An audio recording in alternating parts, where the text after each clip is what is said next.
لە کۆتایی ئەم مانگەدا پەرلەمانی کوردستان لە پشوویکی ناچارانەوە دەچێتە پشووی ڕسمی خۆیان کە پشووی زستانەیە.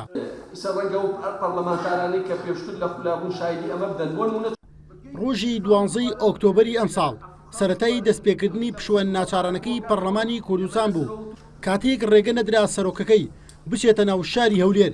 ئیتر لەو کاتەوە تا دەستپێکردنی پشووی زستانەیان پەرلەمانتاران نەیانتوانیوە بۆ جارێکیش کۆ ببنەوە. بە گوێرەی پەیڕەوی ناوخۆ گرنگترین ئەرکی پەرلەمان لە مانگی دەی هەموو ساڵێکدا تاوتێکردن و پەسەندکردنی بودجەی گشتیە. بەپێی پەیڕەوی ناوخۆی پەرلەمان ئەکرێ بۆ ماوەی 30 ڕۆژ فەستی یاسادانان درێژ بکرێتەوە، ینی کۆبوونەکانی پەرلەمان جلسەکانی پەرلەمان بەردەوام بێ.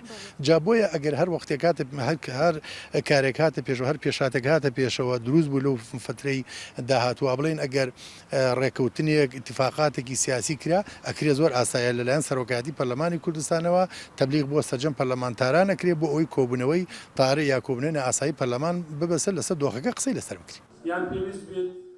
دوایین دانیشتنی پەرلەمانی کوردستان ڕۆژی 7 مانگی ئۆکتۆبەر بەڕێوە چوو کاتیدا گفتوگۆ کرا لەسەر پەیڕەوی ناوخۆ و لەسەر داوای ژمارەیەک پەرلەمانتاران. داوا کرا دانیشتنی 12 مانگ تایبەت بکرێ بە هەڵسەنگاندنی ڕەوشی ئابووری هەرێمی کوردستان، بەڵام بەهۆی ڕێگەگرتن لە سەرۆکی پەرلەمان دانیشتنی 12 مانگ ئەنجام نەدرا.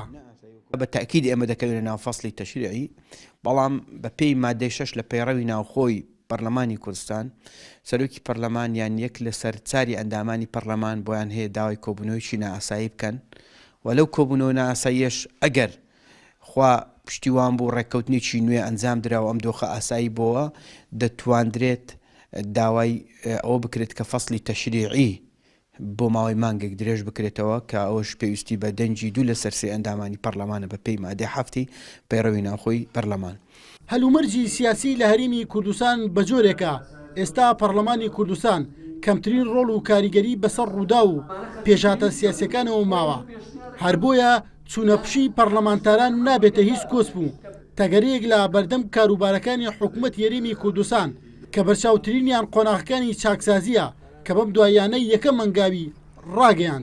ئێمە بابەتە یاسایەکان زۆر گرنگ نین چکە لە وڵاتە بۆ خۆتان ئەزانن ئەروە یاسای و پێشێ لە کرێ کەس نییە پشتیوانی لە یاسا بکە، کەس نییە خەمێک لەو بابەتە یاسایانە بخوا کە لە هەرێمی کوردستان تێپەڕێ. پەرلەمانی کوردستان هەبوو قسێکی لەسەر ئەم بابەتانەیە کردەوە ئەویش پەکی کەوتووە.